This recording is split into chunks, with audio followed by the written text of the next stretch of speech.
Right around a year ago, I published an almost hour-long video in which I sought to debate whether Animal Crossing New Horizons was a shallow game. This question essentially framed what was a discussion/critique of the game in its current state around 16 months post-release. Towards the end of that video, I begged for my final thoughts and conclusions to be proven wrong by Nintendo, and that updates would soon be flowing once again. Well, my prayers were kind of answered in the form of the big 2.0 update, which was announced on the 15th of October 2021, then released a few weeks later on November the 5th. Now, that 12-minute announcement video felt like an absolute whirlwind, promising a giant list of new features, returning characters, and new items, and also delivering a final knockout sucker punch of a detail, that this would be the final major content update for Animal Crossing New Horizons. So in this video, now that my hopeless romantic heart has let go of the idea that Nintendo may drop a "just kidding, here's more content" on us, I want to re-interrogate the same question from my previous video, as well as ask, was the 2.0 update enough to make Animal Crossing New Horizons the perfect Animal Crossing game? Because I think we can firmly say now that New Horizons is in its final form. Just as a disclaimer, this video won't be commenting on the DLC because quite honestly, I've not played it yet. I only want to focus on the final state of the base game, so let's jump into it. Now, in amongst the myriad of new characters and other features brought with the 2.0 update, what I want to touch on first is probably not what you were expecting, and that is the addition of the outdoor storage containers, which let you access your home storage from anywhere outside of your home.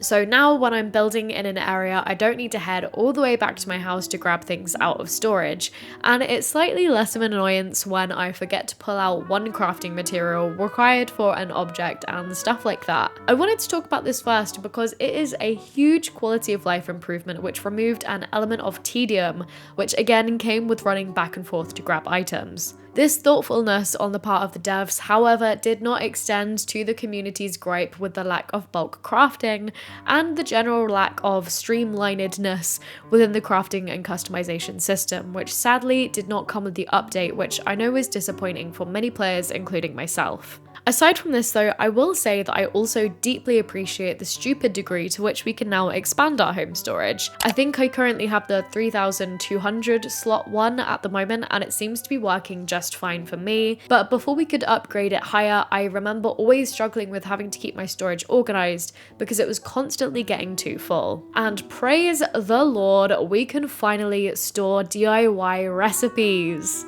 I was absolutely over the moon when I discovered this. Now moving on, let's talk about the things we can actually put in our storage because wow, the 2.0 update brought a massive amount of new items to craft and purchase from Nook's Cranny, which is a massive improvement to the wider decorating system in the game in general. All of the islands I have toured since the update release have absolutely blown my mind. The addition of large-scale items like the castle wall items have made it so players can create islands which literally don't even seem like they're made in an Animal Crossing game. I love this extra dimension of playing with scale which the new items allow for. This update has made me more inclined to check my shop when I log on to my island because, as I mentioned in that video last year, by that point I felt almost no reason to visit Nook's Cranny because I either had every item I wanted or I was sick of seeing repeat items every day. Now, however, even after all this time since the 2.0 update released, I still feel like I'm discovering new items. I will say though that another criticism I have here is that, so we're given a massively expanded catalogue, but we don't get an expanded Nook's Cranny to hold more of these items each day. There definitely seems like there's a disconnect here. I get that the devs probably wanted to stick to the small island shop aesthetic somewhat, but at least give us the choice to have a bigger shop.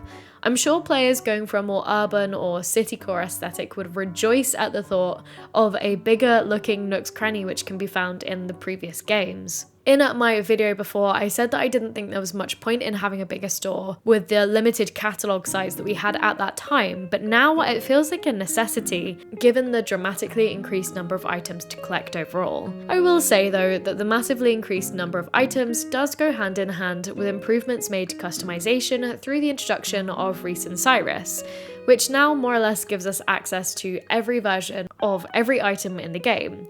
This is a very welcome change from the fact that colour variations of items were previously locked to one per island. And speaking of Reese and Cyrus, now is probably a good time to discuss the big overhaul which Halves Island received, as well as mentioning the returning characters which came with the 2.0 update.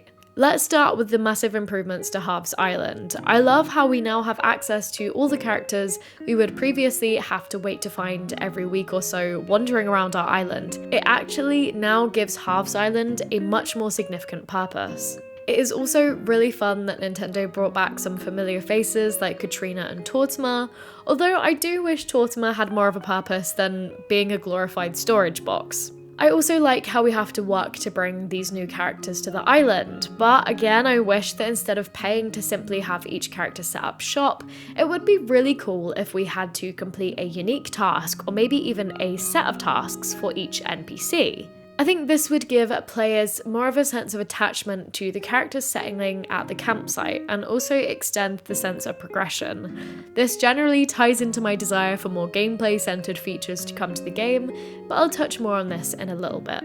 Moving away from Halves Island, let's talk about Brewster and the Roost arriving in the museum, which I know was the thing which players in the community were most excited for. I did like the little element of story where you had to visit a Cap'n Island to find Brewster to ask him to move to your island first. I think that was a really nice touch. The vibes in the Roost are pretty immaculate, but I might just be a massive slag for the music which plays while you're in there and the happy little jingle which plays when you sip down a cup of coffee. If Brewster were in the game from the beginning, I definitely would have bought enough coffee cups to have unlocked all the cool rewards which he gives you. But at the moment, I'm very much out of the habit of playing Animal Crossing every day, so I expect it will take me an extremely long time to collect all of them. The next big character and activity to return to New Horizons in the 2.0 update was Cap'n and his boat tours.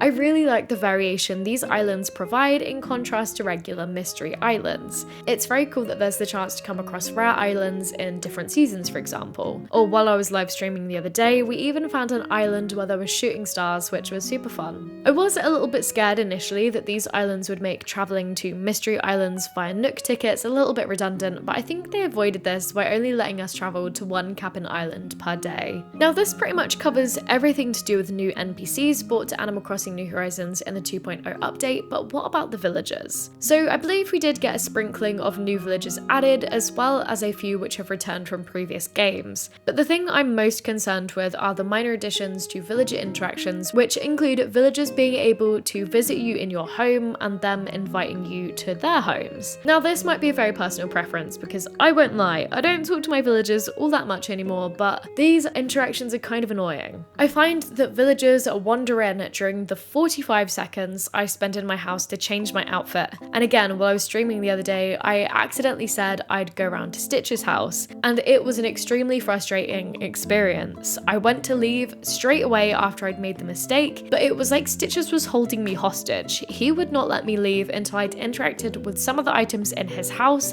and played a card game with him.